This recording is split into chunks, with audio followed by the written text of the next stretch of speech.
ਦੋਸਤੋ ਇਗਨਾਈਟਿਡ mind institute ਦੇ channel 'ਤੇ ਤੁਹਾਡਾ ਬਹੁਤ-ਬਹੁਤ ਸਵਾਗਤ ਹੈ। ਜਿਵੇਂ ਕਿ ਆਪਾਂ ਪੋਲਿਟੀ ਦੇ ਪਹਿਲਾਂ ਵੀ 3-4 ਵੀਡੀਓਜ਼ ਬਣਾ ਚੁੱਕੇ ਹਾਂ। ਔਰ ਇਹਦੇ ਵਿੱਚ ਆਪਾਂ ਜਿਹੜਾ ਸੰਵਿਧਾਨ ਦਾ ਜਿਹੜਾ ਕਿਵੇਂ ਹੈਗਾ ਇਤਿਹਾਸਿਕ ਵਿਕਾਸ ਆਪਣੇ ਇੰਡੀਆ ਦਾ, ਉਹ ਆਪਾਂ ਰੈਗੂਲੇਟਿੰਗ ਐਕਟ 1773 ਤੋਂ ਬਾਅਦ ਸਾਰੇ ਐਕਟ ਪੜ੍ਹੇ ਔਰ ਆਪਾਂ ਪਹੁੰਚੇ ਸੀਗੇ ਨਹਿਰੂ ਰਿਪੋਰਟ 'ਤੇ। ਕਿਉਂਕਿ ਜਿਹੜਾ ਸਾਈਮਨ ਕਮਿਸ਼ਨ ਸੀਗਾ ਉਹਨਾਂ ਨੇ ਇਹ ਕਿਹਾ ਸੀ ਕਿ ਇੰਡੀਅਨਸ ਜਿਹੜੇ ਲੋਕ ਹੈਗੇ ਨੇ ਉਹ ਭਾਰਤ ਦਾ ਜਿਹੜਾ ਆਪਣੇ ਵਾਸਤੇ ਸੰਵਿਧਾਨ ਬਣਾਉਣ ਦੀ ਸਮਰੱਥਾ ਨਹੀਂ ਰੱਖਦੇ, ਨਾ ਤਾਂ ਉਹ ਇੰਨੇ ਪੜ੍ਹੇ ਲਿਖੇ ਆ, ਨਾ ਹੀ ਉਹ ਅਵੇਅਰ ਹੈ। ਇੱਕ ਤਰ੍ਹਾਂ ਦਾ ਉਹਨਾਂ ਨੇ ਮਿਹਣਾ ਮਾਰਿਆ ਸੀਗਾ। ਤਾਂ ਮੋਤੀ ਲਾਲ ਨਹਿਰੂ ਜੀ ਨੇ ਇੱਕ ਦੋ ਹੋਰ ਆਪਦੇ ਨਾਲ ਕਮੇਟੀ ਮੈਂਬਰ ਲੈ ਕੇ ਔਰ ਥੋੜ੍ਹੇ ਜਿਹੇ ਦਿਨਾਂ ਦੇ ਵਿੱਚ ਹੀ 1928 'ਚ ਜਿਹੜਾ ਹੈਗਾ ਨਹਿਰੂ ਰਿਪੋਰਟ ਤਿਆਰ ਕਰਤੀ ਸੀ। ਉਹ ਇੱਕ ਸੰਵਿਧਾਨ ਦਾ ਖਰੜਾ ਸੀ, ਉਹਦੇ ਬਾਰੇ ਆਪਾਂ ਗੱਲ ਕਰ ਲਈ ਸੀ।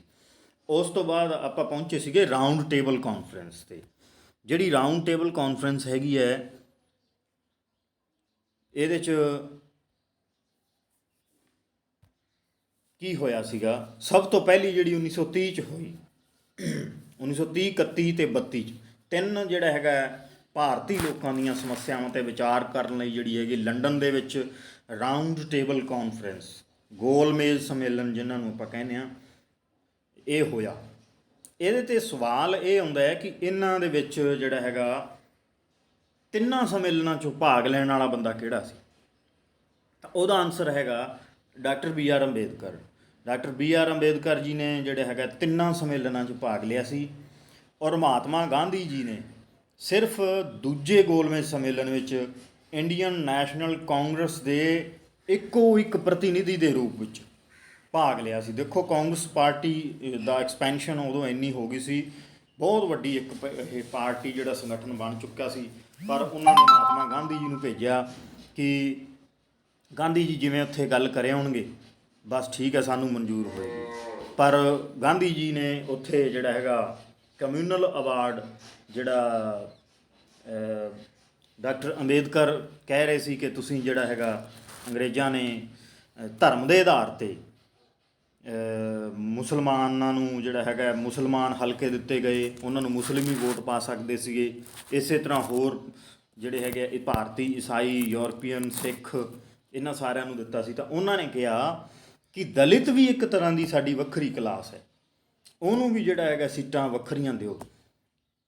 ਤਾਂ ਉਹ ਕਿਤੇ ਨਾ ਕਿਤੇ ਜਿਹੜਾ ਹੈਗਾ ਡਾਕਟਰ ਅੰਬੇਦਕਰ ਇਸ ਨੂੰ ਜਿਹੜਾ ਹੈਗਾ ਪਾਸ ਕਰਵਾ ਲਿਆਏ ਸੀਗੇ। ਤਾਂ ਦੂਜੇ ਗੋਲਮੇਜ਼ ਸੰਮੇਲਨ 'ਚ ਇਹ ਡਿਸਕਸ਼ਨ ਹੋਣੀ ਸ਼ੁਰੂ ਹੋਈ ਤਾਂ ਮਹਾਤਮਾ ਗਾਂਧੀ ਜਿਹੜਾ ਹੈਗਾ ਉਹਨਾਂ ਦੇ ਮਤਭੇਦ ਹੋ ਗਏ ਕਮਿਊਨਲ ਇਲੈਕਟੋਰਲ ਸਿਸਟਮ ਵਿੱਚ ਸ਼ਾਮਲ ਕਰਨ ਦੇ ਮੁੱਦੇ 'ਤੇ, ਜਿਸ ਕਰਕੇ ਇਹ ਜਿਹੜੀ ਇਹ ਸੰਮੇਲਨ ਅਸਫਲ ਰਿਹਾ। ਔਰ ਅਗਸਤ 1932 ਦੇ ਵਿੱਚ ਜਿਹੜਾ ਉੱਥੋਂ ਦਾ ਪ੍ਰਧਾਨ ਮੰਤਰੀ ਸੀ ਮੈਕਡੋਨਲਡ, ਉਹਨਾਂ ਨੇ ਕਮਿਊਨਲ ਅਵਾਰਡ ਦਾ ਜਿਹੜਾ ਐਲਾਨ ਕੀਤਾ। ਇਹ ਕਮਿਊਨਲ ਅਵਾਰਡ ਦਾ ਮਤਲਬ ਇਹ ਸੀ ਕਿ ਉਹਨੇ ਦਲਿਤਾਂ ਨੂੰ ਵੀ ਕਮਿਊਨਲ ਇਲੈਕਟੋਰਲ ਸਿਸਟਮ ਦੇ ਤਹਿਤ ਪ੍ਰਤੀਨਿਧਤਾ ਪ੍ਰਦਾਨ ਕਰਤੀ ਕਿ ਜਿਹੜਾ ਧਰਮ ਦੇ ਆਧਾਰ 'ਤੇ ਹਿੰਦੂ, ਮੁਸਲਮਾਨ ਅਤੇ ਸਿੱਖਾਂ ਨੂੰ ਜਿਹੜਾ ਹੈ ਵੱਖਰੀਆਂ ਸੀਟਾਂ ਦਿੱਤੀਆਂ ਗਈਆਂ ਸੀਗੀਆਂ, ਉਸੇ ਤਰ੍ਹਾਂ ਜਿਹੜੇ ਦਲਿਤ ਹੈਗੇ ਆ ਉਹਨਾਂ ਨੂੰ ਵੀ ਇੱਕ ਵੱਖਰੀ ਜਿਹੜੀ ਹੈਗੀ ਹੈ ਜਮਾਤ ਸਮਝਦੇ ਹੋਏ ਉਹਨਾਂ ਨੂੰ ਵੀ ਜਿਹੜਾ ਹੈਗਾ ਇੱਕ ਵੱਖਰਾ ਉਹਨਾਂ ਨੂੰ ਇੱਕ ਬਣਾ ਦਿੱਤਾ ਗਿਆ। ਉਹਨਾਂ ਵਾਸਤੇ ਚੋਣ ਹਲਕੇ ਜਿਹੜੇ ਹੈਗੇ ਨਿਰਧਾਰਿਤ ਕਰ ਦਿੱਤੇ ਗਏ। ਪਰ ਗਾਂਧੀ ਜੀ ਨੂੰ ਇਹ ਲੱਗਦਾ ਸੀ ਕਿ ਇਸ ਨਾਲ ਜਿਹੜਾ ਹੈਗਾ ਇੰਡੀਆ ਦੇ ਟੁਕੜੇ ਟੁਕੜੇ ਹੋ ਜਾਣਗੇ। ਸੋ ਉਹਨਾਂ ਨੇ ਪੂਨਾ ਦੀ ਯਰਵਦਾ ਜੇਲ੍ਹ ਦੇ ਵਿੱਚ ਇਸ ਕਮਿਊਨਲ ਅਵਾਰਡ ਦੇ ਖਿਲਾਫ ਮਰਨ ਵਰਤ ਰੱਖਿਆ। ਔਰ ਉਸ ਤੋਂ ਬਾਅਦ 'ਚ ਜਿਹੜੇ ਹੈਗੇ ਆ ਸਰ ਤੇਜ ਬਹਾਦਰ ਸਪਰੂ ਹੋਰੀ ਜਾਂ ਹੋਰ ਕਈ ਨੇਤਾ ਸੀਗੇ, ਜਿਵੇਂ ਸਰੋਜਨੀ ਨਾਇਡੂ ਵੀ ਸੀਗੇ, ਉਹ ਵੀ ਗਏ ਹੋਏ ਸੀਗੇ ਸੰਮੇਲਨ 'ਚ ਆਪਦੇ ਖਰਚੇ 'ਤੇ। ਤਾਂ ਉਹਨਾਂ ਨੇ ਜਿਹੜਾ ਹੈਗਾ ਰਲ ਮਿਲ ਕੇ ਗਾਂਧੀ ਜੀ ਦਾ ਅਤੇ ਮਹਾਤਮਾ ਗਾਂਧੀ ਜੀ ਅਤੇ ਅੰਬੇਦਕਰ ਜੀ ਦਾ ਸਤੰਬਰ 1932 ਦੇ ਵਿੱਚ ਜਿਹੜਾ ਹੈਗਾ ਸਮਝੌਤਾ ਕਰਵਾਤਾ ਸੀਗਾ। ਉਹਨੂੰ ਪੂਨਾ ਪੈਕਟ ਕਹਿੰਦੇ ਨੇ। ਔਰ ਇਸ ਦੇ ਤਹਿਤ ਦਲਿਤਾਂ ਲਈ ਰਿਜ਼ਰਵੇਸ਼ਨ ਕਰਤੀ ਸੀਗੀ। ਪਹਿਲਾਂ ਉਹਨਾਂ ਨੂੰ ਸੀਟਾਂ ਦਿੱਤੀਆਂ ਗਈਆਂ ਸੀਗੀਆਂ ਬਹੁਤ ਘੱਟ, ਤਾਂ ਗਾਂਧੀ ਜੀ ਨੇ ਇਹ ਕਿਹਾ ਕਿ ਤੁਸੀਂ ਕਮਿਊਨਲ ਸਿਸਟਮ ਦੇ ਹਿਸਾਬ ਨਾਲ ਤੁਸੀਂ ਵੱਖਰੇ ਨਾ ਹੋਵੋ, ਤੁਸੀਂ ਰੈਜ਼ਰਵੇਸ਼ਨ ਲੈ ਲਓ। ਰੈਜ਼ਰਵੇਸ਼ਨ ਦੇ ਤਹਿਤ ਉਹਨਾਂ ਨੂੰ 147 ਸੀਟਾਂ ਦੇ ਦਿੱਤੀਆਂ ਸੀ, ਹਾਲਾਂਕਿ ਉਸ ਤੋਂ ਪਹਿਲਾਂ ਕਿਤੇ 70-72 ਸੀਟਾਂ ਕਮਿਊਨਲ ਵਾਰਡ 'ਚ ਦਿੱਤੀਆਂ ਸੀਗੀਆਂ। ਗਾਂਧੀ ਜੀ ਨੇ ਕਿਹਾ ਕਿ ਤੁਸੀਂ ਇਹਨੂੰ ਇੱਕ ਵੱਖਰੇ ਤੌਰ 'ਤੇ ਨਾ ਲੜੋ, ਤੁਸੀਂ ਬੰਦੇ ਖੜੇ ਕਰੋ 147 ਸੀਟਾਂ 'ਤੇ ਰੈਜ਼ਰਵੇਸ਼ਨ ਦੇ ਤਹਿਤ, ਪਰ ਇਹ ਨਹੀਂ ਕਿ ਤੁਹਾਨੂੰ ਦੂਜੇ ਲੋਕ ਵੋਟ ਨਹੀਂ ਪਾਉਣਗੇ। ਤੁਹਾਨੂੰ ਦੂਜੇ ਲੋਕ ਵੀ ਜਨਰਲ ਕੈਟਾਗਰੀ ਦੇ ਵੀ ਵੋਟ ਪਾਉਣਗੇ, SC BC ਜਨਰਲ OBC, ਮਤਲਬ ਇਹ ਕੈਟਾਗਰੀਜ਼ ਤਾਂ ਉਦੋਂ ਹੁੰਦੀਆਂ ਨਹੀਂ ਸੀ, ਪਰ ਫਿਰ ਵੀ ਉਹਨਾਂ ਨੇ ਕਿਹਾ ਵੀ ਤੁਹਾਨੂੰ ਸਾਰੇ ਜਣੇ ਵੋਟਾਂ ਪਾਉਣਗੇ। ਤਾਂ ਡਾਕਟਰ ਅੰਬੇਦਕਰ ਸੀਗੇ ਜਿਹੜੇ ਮੰਨ ਗਏ ਸੀਗੇ, ਤਾਂ ਇਹਨੂੰ ਪੂਨਾ ਪੈਕਟ ਜਿਹੜਾ ਹੈਗਾ ਕਹਿੰਦੇ ਆ। ਉਸ ਤੋਂ ਬਾਅਦ 'ਚ ਸਰਕਾਰ ਨੇ ਜਿਹੜਾ ਹੈਗਾ ਆਪਣੀ ਰਿਪੋਰਟ ਦੇ ਆਧਾਰ 'ਤੇ, ਪੁਰਾਣੀ ਜਿਹੜੀ 1930 'ਚ ਰਿਪੋਰਟ ਦਿੱਤੀ ਸੀਗੀ, ਉਸ ਤੋਂ ਬਾਅਦ 'ਚ ਇਹਨਾਂ ਨੇ ਇਹ ਕੀਤਾ ਕਿ ਨਵਾਂ ਐਕਟ ਪਾਸ ਕਰ ਦਿੱਤਾ ਜਾਵੇ, ਗਵਰਨਮੈਂਟ ਆਫ ਇੰਡੀਆ ਐਕਟ ਉਹਨੂੰ ਕਹਿੰਦੇ ਨੇ। 1935 ਸਭ ਤੋਂ ਮਹੱਤਵਪੂਰਨ ਜਿਹੜਾ ਐਕਟ ਹੈਗਾ ਇਹ ਹੈਗਾ, ਕਿਉਂਕਿ ਜਿਹੜਾ ਆਪਣਾ ਮੌਜੂਦਾ ਸੰਵਿਧਾਨ ਹੈ, ਮੌਜੂਦਾ ਸੰਵਿਧਾਨ ਦੀਆਂ ਬਹੁਤ ਸਾਰੀਆਂ ਧਾਰਾਵਾਂ, ਬਹੁਤ ਸਾਰੇ ਜਿਹੜੇ ਆਰਟੀਕਲ ਹੈ ਉਹ ਇਸੇ ਤੋਂ ਹੀ ਲਏ ਗਏ ਆ। ਗਵਰਨਮੈਂਟ ਆਫ ਇੰਡੀਆ ਐਕਟ 1935 ਤੋਂ ਲਏ ਗਏ ਹੈ, ਔਰ ਇਹਦੀ ਜਿਹੜੀਆਂ ਖਾਸੀਅਤਾਂ ਹੈਗੀਆਂ ਉਹ ਕੁਛ ਮੈਂ ਲਿਖੀਆਂ ਇਹਦੇ 'ਤੇ, ਉਹਨਾਂ ਦੀ ਵੀ ਮੈਂ ਵਿਆਖਿਆ ਕਰੂੰ। ਕੁਛ ਨਹੀਂ ਹੋਈ ਲਿਖੀਆਂ ਹੋਈਆਂ ਉਹ ਤੁਸੀਂ ਜਿਹੜਾ ਹੈਗਾ ਤੁਹਾਨੂੰ, ਜਿਵੇਂ ਮੈਂ ਪਹਿਲਾਂ ਵੀ ਕਿਹਾ ਕਿ ਇੱਕ ਤਾਂ ਇਸ ਵੀਡੀਓ ਨੂੰ 1.25 ਜਾਂ 1.5 'ਤੇ ਸੁਣਨੀ ਹੈ, ਔਰ ਆਪਦੇ ਹੱਥ 'ਚ ਕਾਪੀ ਪੈਨ ਰੱਖਣਾ, ਨਾਲ ਦੀ ਨਾਲ ਤੁਸੀਂ ਜਿਹੜਾ ਹੈਗਾ ਨੋਟਸ ਬਣਾਉਂਦੇ ਰਹਿਣਾ। ਜਦੋਂ ਆਪਾਂ ਐਪ 'ਤੇ ਇਹਨੂੰ ਲੈ ਕੇ ਜਾਵਾਂਗੇ ਉਦੋਂ ਮੈਂ ਤੁਹਾਨੂੰ ਪ੍ਰੋਪਰ ਜਿਹੜੀ ਹੈਗੀ ਹੈ PDF ਜਾਂ ਸਲਾਈਡ ਬਣਾ ਕੇ, ਜਾਂ ਮੈਂ ਉਹਦੀ ਵਿਆਖਿਆ ਕਰੂੰਗਾ ਔਰ ਪ੍ਰੋਪਰ ਤੁਹਾਨੂੰ ਜਿਹੜਾ ਹੈਗਾ PDF ਪ੍ਰੋਵਾਈਡ ਕਰਵਾਈ ਜਾਊਗੀ। ਉਦੋਂ ਇਹਦੀ ਕੁਆਲਿਟੀ ਵਧਾ ਦਿੱਤੀ ਜਾਊਗੀ। ਫਿਲਹਾਲ ਜਸਟ ਇੱਕ ਇੰਟਰੋਡਕਸ਼ਨ ਦੇ ਰੂਪ ਵਿੱਚ ਮੈਂ ਇਹ ਵੀਡੀਓਜ਼ ਬਣਾ ਰਿਹਾ, ਤਾਂ ਜੋ ਮੈਨੂੰ ਪਤਾ ਲੱਗੇ ਕਿ ਮੈਂ ਕਿਸ ਤਰ੍ਹਾਂ ਪੜ੍ਹਾ ਰਿਹਾ, ਕਿਸ ਤਰ੍ਹਾਂ ਦੇ ਸੁਧਾਰ ਦੀ ਲੋੜ ਹੈ।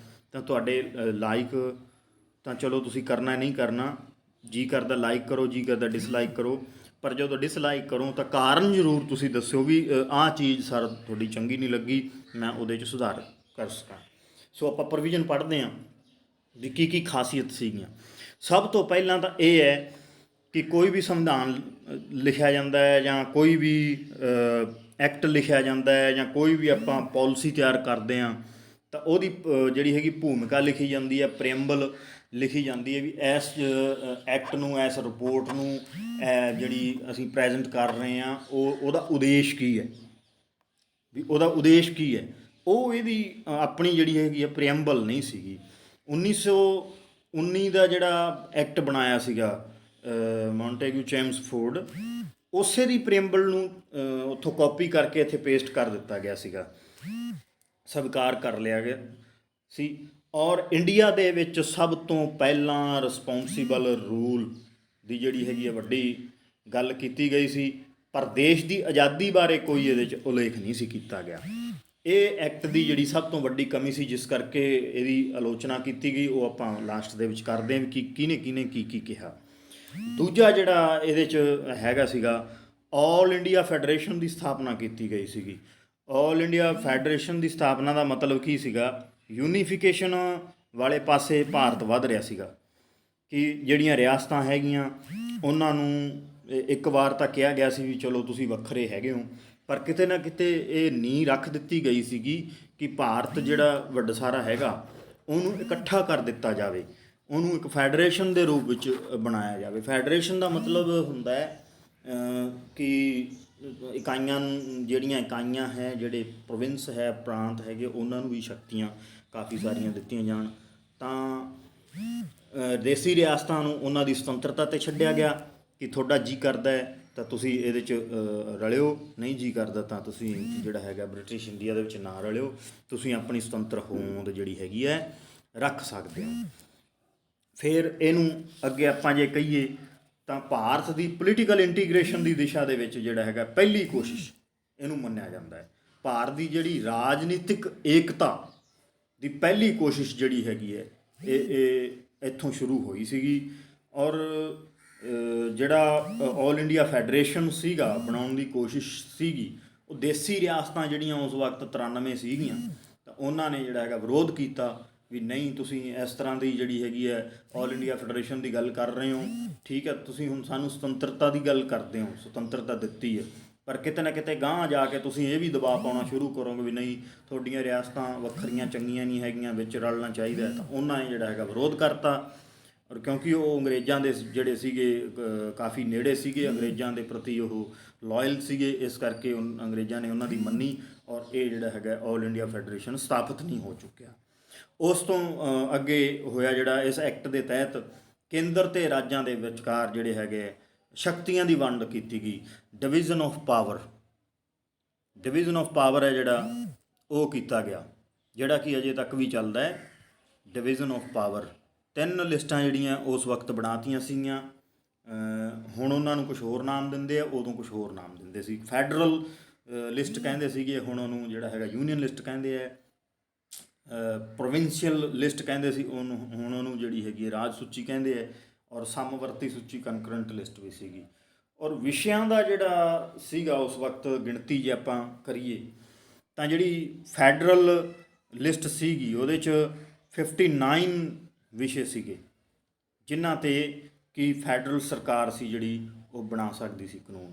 ਔਰ ਸਟੇਟ ਲੈਵਲ 'ਤੇ ਉਹਨਾਂ ਨੇ ਕੀ ਕੀਤਾ ਸੀ ਕਿ ਉਸ ਵਕਤ ਜਿੰਨੀਆਂ ਵੀ ਪ੍ਰੋਵਿੰਸ ਸੀਗੇ ਉਹਨਾਂ ਦੇ ਵਿੱਚ ਇਹ ਕਹਿਤਾ ਕਿ ਵੋਟਾਂ ਪਾਈਆਂ ਜਾਣਗੀਆਂ।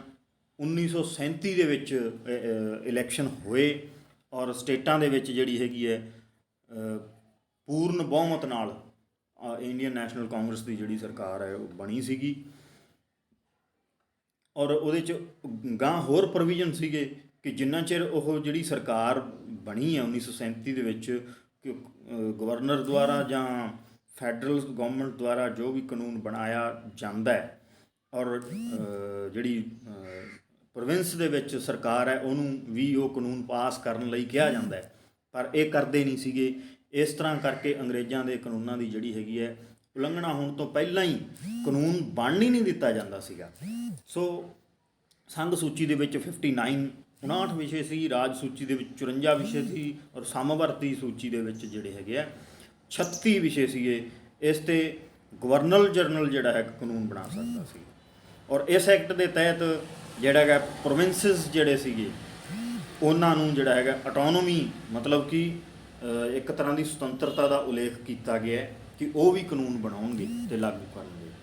ਔਰ ਇਸ ਦੇ ਦੁਆਰਾ ਸਭ ਤੋਂ ਵੱਡੀ ਗੱਲ ਇਹ ਸੀਗੀ ਕਿ ਪ੍ਰਾਂਤਾਂ ਦਾ ਜਿਹੜਾ ਦੋਹਰਾ ਸ਼ਾਸਨ ਸੀਗਾ, ਡਾਇਆਰਕੀ ਸੀ, ਉਹਨੂੰ ਖਤਮ ਕਰ ਦਿੱਤਾ ਅਤੇ ਯੂਨੀਅਨ ਲੈਵਲ 'ਤੇ ਸਟਾਰਟ ਕਰਤਾ। ਇਹਦਾ ਮਤਲਬ ਇਹ ਹੈ ਕਿ ਸਟੇਟ ਲੈਵਲ 'ਤੇ ਜਿਹੜਾ ਹੈਗਾ ਵਿਸ਼ਿਆਂ ਦੀ ਵੰਡ ਕੀਤੀ ਗਈ ਸੀਗੀ। ਕੁਛ ਜਿਹੜੇ ਇੰਪੋਰਟੈਂਟ ਵਿਸ਼ੇ ਸੀਗੇ ਉਹ ਗਵਰਨਰ ਜਨਰਲ ਨੂੰ ਦੇ ਦਿੱਤੇ ਗਏ ਸੀਗੇ ਔਰ ਬਾਕੀ ਜਿਹੜੇ ਖਰਚੇ ਵਾਲੇ ਵਿਸ਼ੇ ਸੀ ਉਹ ਜਿਹੜੇ ਹੈਗੇ ਅਸੈਂਬਲੀਜ਼ ਨੂੰ ਦਿੱਤੇ ਗਏ ਸੀਗੇ, ਉਹ ਖਤਮ ਕਰਤਾ, ਇਕਹਿਰਾ ਸ਼ਾਸਨ ਲਾਗੂ ਕਰਤਾ। ਔਰ ਕੇਂਦਰ ਦੇ ਵਿੱਚ ਜਿਹੜਾ ਫੈਡਰਲ ਲੈਵਲ 'ਤੇ ਜਾਂ ਯੂਨੀਅਨ ਲੈਵਲ 'ਤੇ ਕਹਿ ਲਓ, ਉੱਥੇ ਦੋਹਰਾ ਸ਼ਾਸਨ ਜਿਹੜਾ ਹੈਗਾ ਸ਼ੁਰੂ ਕਰਤਾ ਸੀਗਾ, ਡਾਇਰਕੀ ਸ਼ੁਰੂ ਕਰਤੀ ਸੀ। ਔਰ ਇਸ ਤੋਂ ਅਗਲਾ ਜਿਹੜਾ ਵੱਡਾ ਮੇਨ ਪੁਆਇੰਟ ਤੁਸੀਂ ਨੋਟ ਕਰਨਾ ਹੈ ਕਿ ਇਸ ਦੇ ਤਹਿਤ ਫੈਡਰਲ ਕੋਰਟ ਦੀ ਸਥਾਪਨਾ ਦਾ ਪ੍ਰੋਵੀਜ਼ਨ ਕੀਤਾ ਗਿਆ ਸੀਗਾ। ਫੈਡਰਲ ਕੋਰਟ ਪਹਿਲਾਂ ਜਿਹੜੀ ਕਲਕੱਤੇ ਵਗੈਰਾ ਬਣਾਈ ਗਈ ਸੀ 1774 ਦੇ ਵਿੱਚ, ਉਹਦੀ ਥਾਂ 'ਤੇ ਇਹ ਫੈਡਰਲ ਕੋਰਟ ਬਣਾਈ ਗਈ ਸੀਗੀ। ਇਹ ਇੰਡੀਆ ਦੀ ਸਰਵਉੱਚ ਅਦਾਲਤ ਸੀਗੀ, ਪਰ ਇਹ ਇੰਡੀਆ ਦੀ ਸਰਵਉੱਚ ਅਦਾਲਤ ਸੀਗੀ, ਨਾ ਕਿ ਅੰਗਰੇਜ਼ਾਂ ਦੁਆਰਾ ਬਣਾਈ ਗਈ, ਕਿਉਂਕਿ ਇੱਥੋਂ ਵੀ ਜਿਹੜਾ ਕੋਈ ਕੇਸ ਹਾਰ ਜਿੱਤ ਦੇ ਖਿਲਾਫ ਅਪੀਲ ਕਰਨੀ ਹੁੰਦੀ ਸੀ ਤਾਂ ਉਹ ਜਿਹੜੇ ਲੰਡਨ ਦੀ ਜਿਹੜੀ ਪ੍ਰੀਵੀ ਕੌਂਸਲ ਹੈ ਉਹਦੇ ਵਿੱਚ ਅਪੀਲ ਕੀਤੀ ਜਾ ਸਕਦੀ ਸੀ। ਇਸ ਕਰਕੇ ਇਹਨੂੰ ਫੈਡਰਲ ਕੋਰਟ ਆਫ ਇੰਡੀਆ ਤੱਕ ਕਿਹਾ ਜਾ ਸਕਦਾ, ਪਰ ਸੁਪਰੀਮ ਕੋਰਟ ਆਫ ਇੰਡੀਆ ਨਹੀਂ ਕਿਹਾ ਜਾ ਸਕਦਾ। ਤਾਂ ਇਹ ਜਿਹੜਾ ਹੈਗਾ 1935 ਦੇ ਐਕਟ ਦੇ ਵਿੱਚ ਲਿਖਤਾ ਕਿ ਫੈਡਰਲ ਕੋਰਟ ਬਣੇਗੀ, ਤਾਂ 2 ਸਾਲਾਂ ਦੇ ਵਿੱਚ ਜਿਹੜੀ ਹੈਗੀ ਹੈ 1937 ਦੇ ਵਿੱਚ ਫੈਡਰਲ ਕੋਰਟ ਜਿਹੜੀ ਹੈਗੀ ਬਣ ਕੇ ਤਿਆਰ ਹੋ ਗਈ ਔਰ ਉਹਦੇ ਵਿੱਚ ਜੱਜ ਭਰਤੀ ਕੀਤੇ ਗਏ। ਮੌਰਿਸ ਜਿਹੜਾ ਗੌਰੇ, MORISGAURE,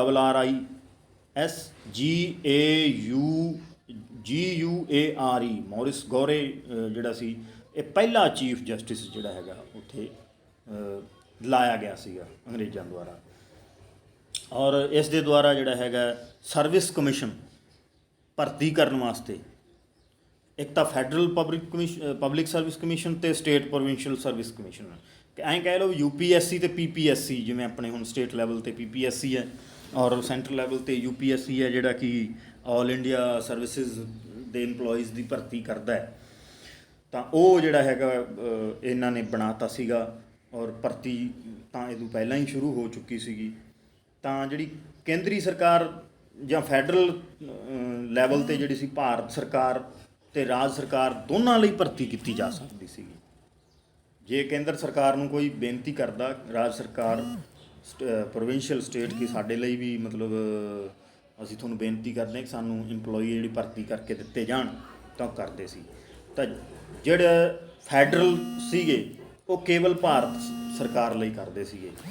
ਔਰ ਉਸ ਤੋਂ ਅੱਗੇ ਜਿਹੜਾ ਸੰਘ ਹੈਗਾ, ਯੂਨੀਅਨ ਹੈ, ਮੁੱਖ ਇਹਦੇ 'ਚ ਫਰਕ ਦੱਸ ਰਿਹਾ ਮੈਂ ਤਿੰਨਾਂ 'ਚ, ਵੀ ਕੇਂਦਰੀ ਲੈਵਲ 'ਤੇ ਜਿਹੜਾ ਹੁੰਦਾ ਉਹ ਭਾਰਤ ਅਤੇ ਰਾਜ ਸਰਕਾਰ ਲਈ ਭਰਤੀ ਕਰਦਾ ਹੈ।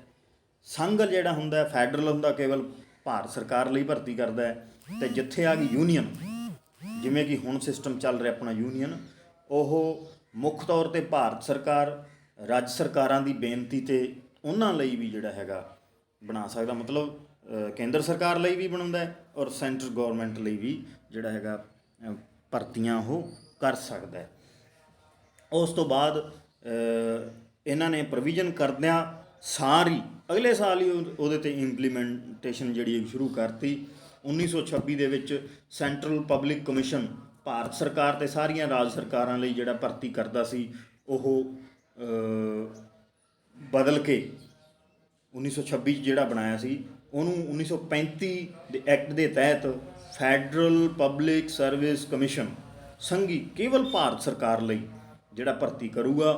UPSC ਦੇ ਲੈਵਲ ਦਾ ਸੀਗਾ ਜਿਹੜਾ, ਉਹ ਜਿਹੜਾ ਹੈਗਾ ਉਹਨਾਂ ਨੇ ਸਥਾਪਿਤ ਕਰਤਾ। ਪਰ ਨਾਲ ਇਹ ਵੀ ਪ੍ਰੋਵੀਜ਼ਨ ਰੱਖਤਾ ਸੀ ਕਿ ਜੇ ਰਾਜ ਸਰਕਾਰ, ਪ੍ਰੋਵਿੰਸ਼ੀਅਲ ਗੌਰਮੈਂਟ ਜਿਹੜੀ ਹੈਗੀ 1937 'ਚ ਵੋਟਾਂ ਪਾ ਕੇ ਬਣਾਈ ਗਈ ਸੀਗੀ, ਉਹ ਜੇ ਬੇਨਤੀ ਕਰੂ ਤਾਂ ਉਹਨਾਂ ਲਈ ਵੀ ਜਿਹੜਾ ਹੈਗਾ ਭਰਤੀ ਕਰਨਗੇ। ਇਸ ਦੇ ਵਿੱਚ ਅਗਲਾ ਪੁਆਇੰਟ ਹੈ ਕਿ ਇੰਸਟਰੂਮੈਂਟ ਆਫ ਇੰਸਟਰਕਸ਼ਨਸ ਜਿਹੜਾ ਹੈਗਾ ਦਾ ਉਲੇਖ ਸੀਗਾ, ਜਿਹਨੂੰ ਆਪਾਂ ਕਹਿੰਦੇ ਹਾਂ ਵੀ directive principle of state policy, ਕਿ ਸਟੇਟ ਨੂੰ ਜਾਂ ਸਰਕਾਰ ਨੂੰ ਇਹ ਡਾਇਰੈਕਸ਼ਨਸ ਦਿੱਤੀਆਂ ਗਈਆਂ ਸੀ ਕਿ ਤੁਸੀਂ ਇਹ ਕੰਮ ਕਰਨੇ ਤੁਹਾਡੇ ਵਾਸਤੇ ਲਾਜ਼ਮੀ ਹੈ ਸਿਟੀਜ਼ਨਸ ਵਾਸਤੇ। ਤਾਂ ਉਹ ਜਿਹੜਾ ਹੈਗਾ ਇੰਸਟਰੂਮੈਂਟ ਸੀਗਾ ਆਫ ਇੰਸਟਰਕਸ਼ਨਸ, ਰਾਜ ਦੀ ਨੀਤੀ ਦੇ ਨਿਰਦੇਸ਼ਕ ਸਿਧਾਂਤ ਜਿਹਨਾਂ ਨੂੰ ਆਪਾਂ ਕਹਿੰਦੇ ਹਾਂ, ਉਹ ਵੀ ਜਿਹੜਾ ਹੈਗਾ ਇਹਦੇ 'ਚ ਐਡ ਕਰ ਦਿੱਤਾ ਗਿਆ ਸੀਗਾ। ਔਰ ਜਿਹੜਾ ਇੱਕ ਬਰਮਾ ਸੀ, ਜਿਹਨੂੰ ਆਪਾਂ ਮਿਆਂਮਾਰ ਕਹਿੰਦੇ ਹਾਂ, ਉਹਨੂੰ ਭਾਰਤ ਨਾਲੋਂ ਵੱਖ ਕਰ ਦਿੱਤਾ ਗਿਆ।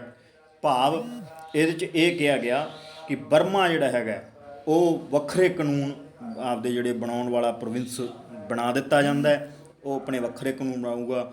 ਉਸ ਤਰ੍ਹਾਂ ਮਤਲਬ ਕਿ ਉਹ ਇੰਡੀਆ ਦਾ ਇੱਕ ਪਾਰਟ ਸੀਗਾ ਅਤੇ ਅੰਗਰੇਜ਼ਾਂ ਨੇ ਜਿਹੜਾ ਹੈਗਾ ਉਹਨੂੰ ਵੱਖਰਾ ਕਰਤਾ। ਔਰ ਇਸ ਐਕਟ ਦੁਆਰਾ ਹੀ ਬੰਬੇ, ਸਿੰਧ, ਬਿਹਾਰ ਅਤੇ ਉੜੀਸਾ ਨੂੰ ਵੱਖ-ਵੱਖ ਕਰ ਦਿੱਤਾ ਗਿਆ। ਬੰਬੇ ਅਤੇ ਸਿੰਧ ਕਿਤੇ ਨਾ ਕਿਤੇ ਨੇੜੇ ਪੈਂਦੇ ਸੀਗੇ, ਉਹਨਾਂ ਨੂੰ ਵੀ ਵੱਖਰਾ ਕਰਤਾ। ਬਿਹਾਰ ਅਤੇ ਉੜੀਸਾ ਇਹ ਨੇੜੇ ਸੀਗੇ, ਇਹਨਾਂ ਨੂੰ ਵੱਖਰਾ ਜਿਹੜਾ ਕਰ ਦਿੱਤਾ ਗਿਆ।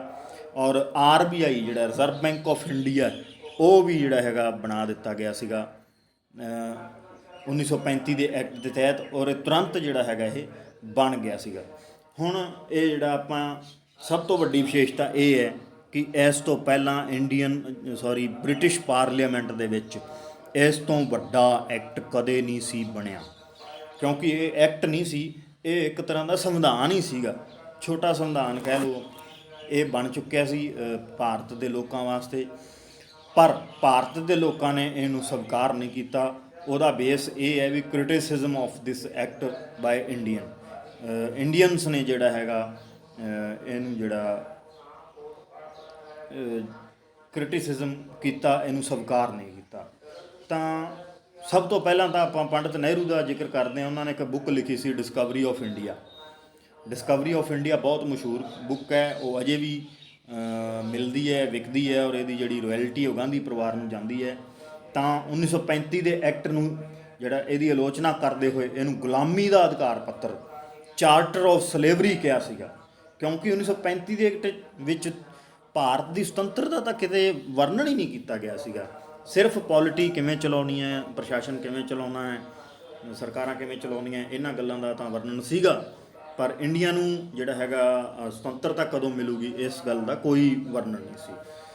ਤੇ ਇਹ ਵੀ ਕਿਹਾ ਕਿ 1935 ਦਾ ਐਕਟ ਅਜਿਹੀ ਇੰਜਣ ਰਹਿਤ ਗੱਡੀ ਹੈ ਜਿਸ ਵਿੱਚ ਬਹੁਤ ਸਾਰੇ ਬ੍ਰੇਕ ਲਗਾ ਦਿੱਤੇ ਗਏ ਨੇ, ਕਿ ਨਾ ਤਾਂ ਇਹਦੇ 'ਚ ਇੰਜਣ ਹੈ, ਮਤਲਬ ਆਜ਼ਾਦੀ ਤਾਂ ਇਹਦੇ 'ਚ ਹੈ ਨਹੀਂ, ਔਰ ਰੋਕਾਂ ਤੁਸੀਂ ਐਕਟ ਬਣਾ ਬਣਾ ਕੇ ਇਸ ਤਰ੍ਹਾਂ ਦੀਆਂ ਲਗਾਤੀਆਂ ਕਿ ਬ੍ਰੇਕਾਂ ਤਾਂ ਉਹਦੀਆਂ ਹੈ ਨਹੀਂ। ਅੰਗਰੇਜ਼ਾਂ ਨੇ ਇਸ ਤਰ੍ਹਾਂ ਦੇ ਕਾਨੂੰਨ ਬਣਾਤੇ ਕਿ ਉਹ ਆਪਦੇ ਹੱਕ 'ਚ ਵਰਤ ਸਕਦੇ ਸੀਗੇ। ਇਸ ਕਰਕੇ ਨਹਿਰੂ ਜੀ ਨੇ ਕਿਹਾ। ਇੱਕ ਜਿਹੜਾ ਮੁਸਲਿਮ ਲੀਗ ਦੇ ਨੇਤਾ ਸੀਗੇ ਮੁਹੰਮਦ ਅਲੀ ਜਿੰਨਾ, ਕਾਇਦੇ ਆਜ਼ਮ, ਜਿਨ੍ਹਾਂ ਨੂੰ ਮਹਾਤਮਾ ਗਾਂਧੀ ਨੇ ਉਪਾਧੀ ਦਿੱਤੀ ਸੀ, ਕੁਐਸਚਨ ਆਉਂਦਾ ਪੇਪਰਾਂ ਦੇ ਵਿੱਚ, ਮੁਹੰਮਦ ਅਲੀ ਜਿਨ੍ਹਾਂ ਨੂੰ ਕਾਇਦੇ ਆਜ਼ਮ ਦੀ ਉਪਾਧੀ ਕਿਹਨੇ ਦਿੱਤੀ ਸੀ, ਤਾਂ ਉਹ ਮਹਾਤਮਾ ਗਾਂਧੀ ਜੀ ਨੇ ਦਿੱਤੀ ਸੀ। ਉਹਨਾਂ ਨੇ ਇਸ ਐਕਟ ਨੂੰ ਕਿਹਾ ਕਿ ਇਹ ਪੂਰਨ ਤੌਰ 'ਤੇ ਸੜਿਆ ਗਲਿਆ ਅਤੇ ਅਸਵੀਕਾਰ ਕਰਨ ਯੋਗ ਜਿਹੜਾ ਐਕਟ ਹੈਗਾ, ਇਹਨੂੰ ਅਸੀਂ ਬਿਲਕੁਲ ਨਹੀਂ ਮੰਨਾਂਗੇ। ਇੱਕ ਉਸ ਵੇਲੇ KB ਕੀਥ ਨਾਂ ਦੇ ਵਿਦਵਾਨ ਸੀਗੇ, ਉਹਨਾਂ ਨੇ ਜਿਹੜਾ ਹੈਗਾ ਆਪਣੀ ਬੁੱਕ ਲਿਖੀ ਕੌਨਸਟੀਟਿਊਸ਼ਨਲ ਹਿਸਟਰੀ ਆਫ ਇੰਡੀਆ, ਤਾਂ ਉਹਦੇ 'ਚ ਉਹਨਾਂ ਨੇ ਇੱਕ ਕਮੈਂਟ ਲਿਖਿਆ ਕਿ ਇਸ ਐਕਟ ਤੋਂ ਭਾਰਤੀਆਂ ਨੇ ਇਹ ਮਹਿਸੂਸ ਕੀਤਾ ਕਿ ਉਹਨਾਂ ਨੂੰ ਸਭ ਕੁਝ ਮਿਲ ਗਿਆ ਹੈ, ਲੇਕਿਨ ਇੰਗਲੈਂਡ ਵਾਸੀਆਂ ਨੇ ਵੀ ਇਹ ਮਹਿਸੂਸ ਕੀਤਾ ਕਿ ਉਹਨਾਂ ਨੇ ਕੁਝ ਵੀ ਨਹੀਂ ਗਵਾਇਆ। ਮਤਲਬ ਅੰਗਰੇਜ਼ਾਂ ਨੇ ਤਾਂ ਭਾਰਤੀਆਂ ਨੂੰ ਇਹ ਮਹਿਸੂਸ ਕਰਵਾਇਆ ਕਿ ਆਹ ਲਓ ਜੀ ਤੁਹਾਡੇ ਵਾਸਤੇ ਐਕਟ ਬਣਾਤਾ ਹੈ, ਇਸ ਤੋਂ ਵਧੀਆ ਐਕਟ ਤੁਹਾਡੇ ਵਾਸਤੇ ਹੋ ਨਹੀਂ ਸਕਦਾ। ਤਾਂ ਕਈ ਭਾਰਤੀਆਂ ਨੇ ਮਹਿਸੂਸ ਕੀਤਾ ਵੀ ਉਹਨਾਂ ਨੂੰ ਸਭ ਕੁਝ ਮਿਲ ਗਿਆ। ਔਰ ਉੱਧਰੋਂ ਇੰਗਲੈਂਡ ਵਾਸੀ ਸੀਗੇ, ਉਹ ਕਹਿੰਦੇ ਵੀ ਆਪਾਂ ਸੁਤੰਤਰਤਾ ਨਹੀਂ ਦਿੱਤੀ ਇਹਨਾਂ ਨੂੰ, ਕੋਈ ਅਧਿਕਾਰ ਨਹੀਂ ਦਿੱਤੇ, ਕੁਛ ਹੋਰ ਨਹੀਂ, ਤਾਂ ਇਹ ਆਪਾਂ ਦਿੱਤਾ ਕੀ ਹੈ ਉਹਨਾਂ ਨੂੰ, ਜਸਟ ਇੱਕ ਜਿਹੜਾ ਹੈਗਾ ਮੈਨੀਪੂਲੇਟ ਕੀਤਾ ਹੈ। ਤਾਂ ਇਹ KB ਕੀਥ ਨੇ ਜਿਹੜਾ ਲਿਖਿਆ। ਫਿਰ ਕੀ ਹੋਇਆ ਕਿ 1939 ਤੋਂ ਲੈ ਕੇ 1945 ਤੱਕ ਵਰਲਡ ਵਾਰ ਸੈਕਿੰਡ ਹੋਇਆ। ਉਹਦੇ 'ਚ ਅੰਗਰੇਜ਼ਾਂ ਦੀ ਹਾਲਤ ਸੀ ਜਿਹੜੀ ਇੰਗਲੈਂਡ ਦੀ, ਉਹ ਹਿਟਲਰ ਨੇ ਬਹੁਤ ਮਾੜੀ ਕਰਤੀ ਸੀਗੀ। ਉਹਨੇ ਬਹੁਤ ਤਕੜੇ ਹਮਲੇ ਜਿਹੜੇ ਹੈਗੇ ਹੈ ਇੰਗਲੈਂਡ 'ਤੇ ਕੀਤੇ ਸੀ, ਈਵਨ ਕਿ ਲੰਡਨ 'ਤੇ ਵੀ ਉਹਨੇ ਬੰਬਬਾਰੀ ਕੀਤੀ ਸੀਗੀ। ਤਾਂ ਉਹਨਾਂ ਨੇ ਥੋੜ੍ਹੇ ਕਿਹਾ ਕਿ ਜਿਹੜੀ ਮੈਨ ਪਾਵਰ ਹੈ ਉਹ ਤਾਂ ਇੰਡੀਆ ਕੋਲੇ ਹੈਗੀ ਆ, ਤਾਂ ਕਿਤੇ ਨਾ ਕਿਤੇ ਉਹਨਾਂ ਨੂੰ ਥੋੜ੍ਹਾ ਜਿਹਾ ਝੁੱਕ ਕੇ ਗਾਂਧੀ ਜੀ ਕੋਲੇ ਆਏ, ਕਹਿੰਦੇ ਜੀ ਗਾਂਧੀ ਸਾਹਿਬ ਸਾਡੀ ਮਦਦ ਕਰੋ, ਸਾਨੂੰ ਤੁਸੀਂ ਜਿਹੜੇ ਹੈਗੇ ਨੌਜਵਾਨ ਦਿਓ ਔਰ ਤੁਹਾਨੂੰ ਅਸੀਂ ਆਜ਼ਾਦੀ ਜ਼ਰੂਰ ਦੇਵਾਂਗੇ ਛੇਤੀ, ਅਤੇ ਕੇਰਾਂ ਸਾਡੀ ਮਦਦ ਕਰੋ। ਜੇ ਮਤਲਬ ਕਿ ਜਿਹੜਾ ਹੈਗਾ ਹਿਟਲਰ ਉਹਨੇ ਸਾਡੇ ਦੇਸ਼ ਨੂੰ ਤਬਾਹ ਕਰਤਾ ਤਾਂ ਬਹੁਤ ਮੁਸ਼ਕਿਲ ਹੋ ਜਾਏਗੀ। ਤਾਂ 1940 ਦੇ ਵਿੱਚ ਲਾਰਡ ਲਿਨਲਿਥਗੋ ਸੀਗੇ ਜਿਹੜੇ, ਉਹਨਾਂ ਨੇ ਅਗਸਟ ਆਫਰ ਰੱਖਿਆ। ਇਹ ਪ੍ਰਸਤਾਵ ਜਿਹੜਾ ਹੈਗਾ ਰੱਖਿਆ, ਔਰ ਇਹਦੇ ਵਿੱਚ ਪਹਿਲੀ ਵਾਰ ਇਹ ਗੱਲ ਨੋਟ ਕਰਨ ਵਾਲੀ ਹੈ ਕਿ ਪਹਿਲੀ ਵਾਰ ਫਸਟ ਟਾਈਮ ਸੰਵਿਧਾਨ ਸਭਾ ਬਣਾਉਣ ਦੀ ਗੱਲ ਕੀਤੀ ਗਈ ਭਾਰਤੀਆਂ ਲਈ, ਲੇਕਿਨ ਇਸ ਜਿਹੜੀ ਹੈਗੀ ਹੈ ਆਫਰਡ ਉਹਨਾਂ ਨੇ ਕੀਤੀ ਸੀ ਕੌਨਸਟੀਟਿਊਸ਼ਨਲ ਅਸੈਂਬਲੀ ਦੇ ਸਾਰੇ ਮੈਂਬਰ ਭਾਰਤੀ ਨਹੀਂ ਸੀਗੇ, ਇਸ ਕਰਕੇ ਇੰਡੀਅਨ ਨੈਸ਼ਨਲ ਕਾਂਗਰਸ ਨੇ ਇਹਨੂੰ ਜਿਹੜਾ ਹੈਗਾ ਸਵੀਕਾਰ ਕਰਨ ਤੋਂ ਇਨਕਾਰ ਕਰ ਦਿੱਤਾ ਸੀਗਾ। ਫਿਰ ਮਾਰਚ 1942 ਦੇ ਵਿੱਚ ਸਰ ਸਟੈਫਰਡ ਕ੍ਰਿਪਸ ਦੁਆਰਾ ਕ੍ਰਿਪਸ ਪ੍ਰਸਤਾਵ ਰੱਖਿਆ ਗਿਆ। ਇਹਦੇ ਵਿੱਚ ਕਿਹਾ ਗਿਆ ਸੀ ਕਿ ਯੁੱਧ ਦੀ ਸਮਾਪਤੀ ਤੋਂ ਬਾਅਦ ਭਾਰਤੀਆਂ ਲਈ ਸੰਵਿਧਾਨ ਸਭਾ ਦੇ ਗਠਨ ਦਾ ਪ੍ਰਸਤਾਵ ਹੈਗਾ, ਪਰ ਇਸ ਨੂੰ ਵੀ ਇੰਡੀਅਨ ਨੈਸ਼ਨਲ ਕਾਂਗਰਸ ਨੇ ਮੰਨਣ ਤੋਂ ਇਨਕਾਰ ਕਰਤਾ। ਇੱਥੇ ਇੱਕ ਕਮੈਂਟਰੀ MK ਗਾਂਧੀ ਜੀ ਦੀ ਆਉਂਦੀ ਹੈ।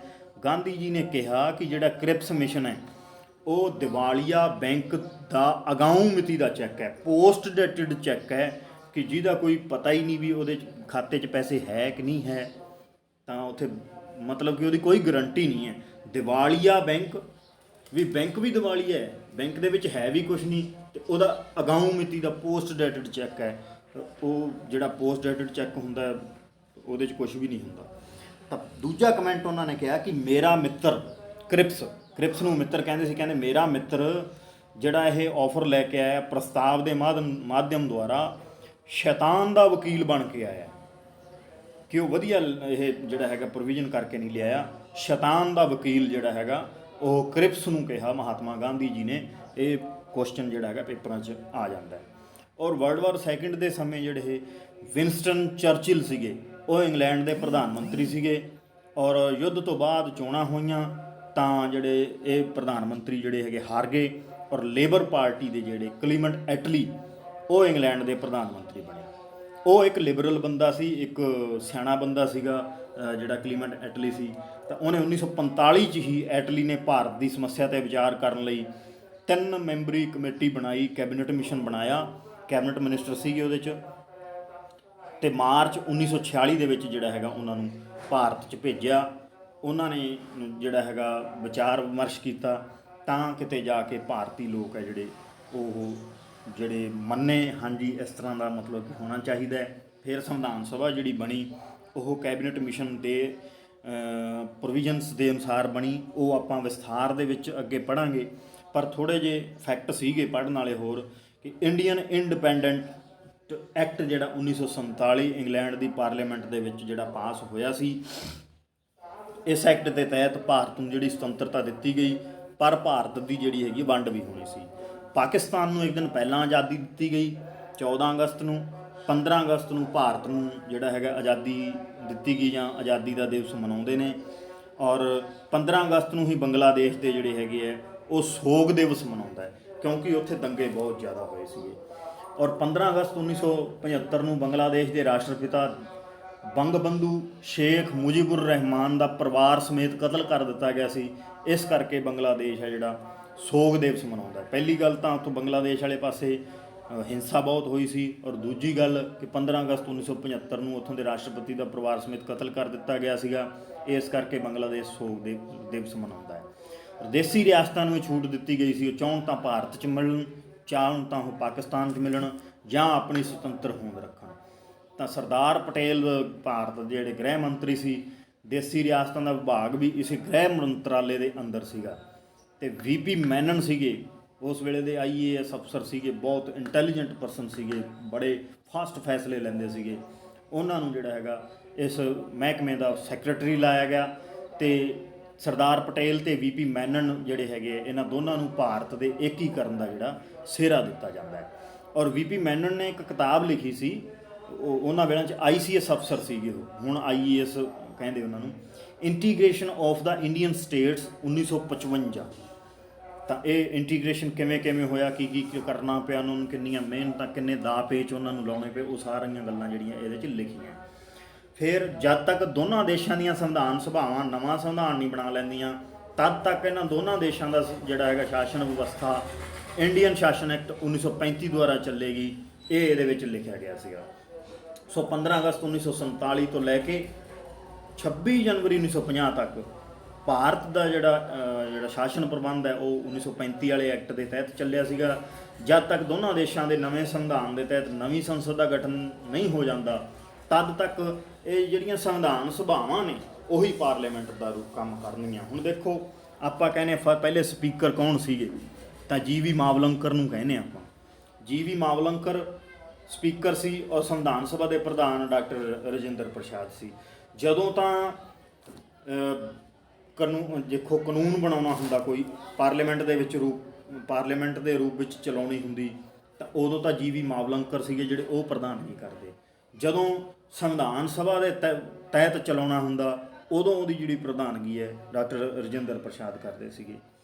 ਤਾਂ ਤੁਸੀਂ ਦੇਖੋਗੇ ਕਿ ਸੰਵਿਧਾਨ ਤਾਂ ਜਿਹੜਾ ਹੈਗਾ 2 ਸਾਲ 11 ਮਹੀਨੇ 18 ਦਿਨਾਂ 'ਚ ਬਣ ਕੇ ਤਿਆਰ ਹੋ ਗਿਆ ਸੀ। 26 ਜਨਵਰੀ 1950 ਨੂੰ ਜਿਹੜਾ ਹੈਗਾ ਲਾਗੂ ਹੋ ਗਿਆ ਸੀ, ਪਰ ਉਸ ਵੇਲੇ ਸਰਕਾਰ ਤਾਂ ਹੈ ਹੀ ਨਹੀਂ ਸੀ। ਸੈਂਟਰ ਗੌਰਮੈਂਟ ਦੇ ਲੋਕ ਸਭਾ ਅਤੇ ਰਾਜ ਸਭਾ ਤਾਂ 1951-52 'ਚ ਇਲੈਕਸ਼ਨ ਹੋਏ ਆ, ਬਣੀ ਹੈ। ਤਾਂ ਉਦੋਂ ਤੱਕ ਸਰਕਾਰ ਕੌਣ ਚਲਾ ਰਿਹਾ ਸੀਗਾ, ਤਾਂ ਉਦੋਂ ਇਹ ਸੰਵਿਧਾਨ ਸਭਾ ਹੀ ਚਲਾ ਰਹੀ ਸੀ। ਔਰ ਇਸੇ ਦੇ ਤਹਿਤ ਸੰਵਿਧਾਨ 'ਚ ਜਿਹੜੀ ਪਹਿਲੀ ਸੋਧ 1951 'ਚ ਹੋਈ ਸੀ, ਉਹ ਇਸੇ ਸੰਸਦ ਦੁਆਰਾ ਕਰ ਦਿੱਤੀ ਗਈ ਸੀ, ਜਿਹੜੀ ਕਿ ਸੰਵਿਧਾਨ ਸਭਾ ਸੀਗੀ। ਜਦ ਕਿ ਨਵੇਂ ਸੰਵਿਧਾਨ ਦੇ ਤਹਿਤ ਗਠਿਤ ਸੰਸਦ ਦੀ ਪਹਿਲੀ ਬੈਠਕ 13 ਮਈ 1952 ਨੂੰ ਹੋਈ ਸੀਗੀ। ਸੋ ਆਪਾਂ ਇਹ ਦੇਖ ਸਕਦੇ ਹਾਂ। ਅਤੇ 1951 ਵਿੱਚ ਸੰਵਿਧਾਨ 'ਚ ਪਹਿਲੀ ਸੋਧ ਸੀ ਜਿਹੜੀ, ਉਹ ਸੰਵਿਧਾਨ ਸਭਾ ਨੇ ਹੀ ਸੰਸਦ ਦੇ ਰੂਪ ਵਿੱਚ ਕੰਮ ਕਰਦੇ ਹੋਏ ਕੀਤੀ ਸੀ। ਇਹ ਬ੍ਰਿਟਿਸ਼ ਸੰਸਦ ਦੁਆਰਾ ਭਾਰਤ ਲਈ ਬਣਾਇਆ ਗਿਆ ਜਿਹੜਾ ਹੈਗਾ ਅੰਤਿਮ ਕਾਨੂੰਨ ਸੀਗਾ। ਸੋ ਆਪਾਂ ਜਿਹੜਾ ਹੈਗਾ ਸੰਵਿਧਾਨਕ ਵਿਕਾਸ ਪੜ੍ਹਿਆ। ਹੁਣ ਆਪਾਂ ਜਿਹੜੀ ਹੈਗੀ ਹੈ ਕੌਂਸਟੀਟਿਊਐਂਟ ਅਸੈਂਬਲੀ ਬਾਰੇ ਪੜ੍ਹਾਂਗੇ, ਉਹਦਾ ਕੀ ਸੀ। ਉਸ ਤੋਂ ਬਾਅਦ ਪ੍ਰੀਐਂਬਲ ਬਾਰੇ ਬੜਾ ਡਿਟੇਲ ਦੇ ਵਿੱਚ ਜਦੋਂ ਆਪਾਂ ਪੜ੍ਹਾਂਗੇ, ਤਾਂ ਇਹਦੇ ਵਿੱਚੋਂ ਤੁਸੀਂ ਦੇਖੋਗੇ ਕਿ ਕੁਐਸਚਨ ਨਿਕਲ ਕੇ ਆਉਣਗੇ। ਜਦੋਂ ਆਪਣੇ 2-3 ਟੌਪਿਕ ਪੂਰੇ ਹੋ ਗਏ, ਉਸ ਤੋਂ ਬਾਅਦ ਆਪਾਂ ਟੈਸਟ ਰੱਖਾਂਗੇ ਇੱਕ, ਅਤੇ ਉਸ ਤੋਂ ਬਾਅਦ 'ਚ ਜਿਹੜਾ ਹੈਗਾ ਤੁਹਾਨੂੰ ਵੀ ਪਤਾ ਲੱਗ ਜੂਗਾ ਕੀ ਲੈਵਲ ਹੈ ਸਾਡਾ, ਕੀ ਸਮਝ ਆਇਆ ਤੁਸੀਂ ਦੁਬਾਰਾ ਜਿਹੜੇ ਵੀਡੀਓਜ਼ ਨੂੰ ਵੇਖ ਕੇ ਨੋਟਸ ਤਿਆਰ ਕਰ ਸਕਦੇ ਹੋ। ਸੋ ਲਾਸਟ ਦੇ ਵਿੱਚ ਮੇਰੀ ਇਹ ਬੇਨਤੀ ਕਿ ਜਿਹੜਾ ਇਗਨਾਈਟਿਡ ਮਾਈਂਡ ਇੰਸਟੀਟਿਊਟ ਹੈ ਇਹਦਾ ਐਪ ਹੈ ਜਿਹੜਾ ਇਹਨੂੰ ਤੁਸੀਂ ਇੰਸਟਾਲ ਕਰ ਲਓ ਪਲੇ ਸਟੋਰ ਤੋਂ।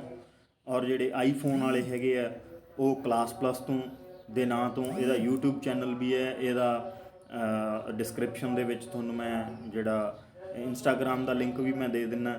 ਤੁਸੀਂ ਹੁਣ ਮੇਰਾ ਕੰਮ ਸੀ ਪੜ੍ਹਾਉਣਾ, ਮੈਂ ਪੜ੍ਹਾਤਾ। ਜੇ ਤੁਹਾਡਾ ਜੀ ਕਰਦਾ ਲਾਈਕ ਕਰੋ, ਨਹੀਂ ਜੀ ਕਰਦਾ ਡਿਸਲਾਈਕ ਕਰੋ। ਪਰ ਜੇ ਡਿਸਲਾਈਕ ਕਰਦੇ ਹੋ ਤਾਂ ਦੱਸੋ ਵੀ ਡਿਸਲਾਈਕ ਦਾ ਕਾਰਨ ਕੀ ਕਮੀ ਹੈ, ਅਸੀਂ ਸੁਧਾਰ ਕਰੀਏ। ਲਾਈਕ ਕਰਦੇ ਹੋ ਤਾਂ ਉਹਦਾ ਵੀ ਦੱਸ ਦਿਓ ਵੀ ਕਿਹੜੀ ਚੀਜ਼ ਤੁਹਾਨੂੰ ਵਧੀਆ ਲੱਗੀ, ਤਾਂ ਜੋ ਸਾਡਾ ਹੋਰ ਹੌਸਲਾ ਬਣੇ ਔਰ ਅਸੀਂ ਹੋਰ ਕੰਮ ਕਰੀਏ। ਇਹਨਾਂ ਸ਼ਬਦਾਂ ਦੇ ਨਾਲ ਤੁਹਾਡਾ ਬਹੁਤ ਬਹੁਤ ਧੰਨਵਾਦ।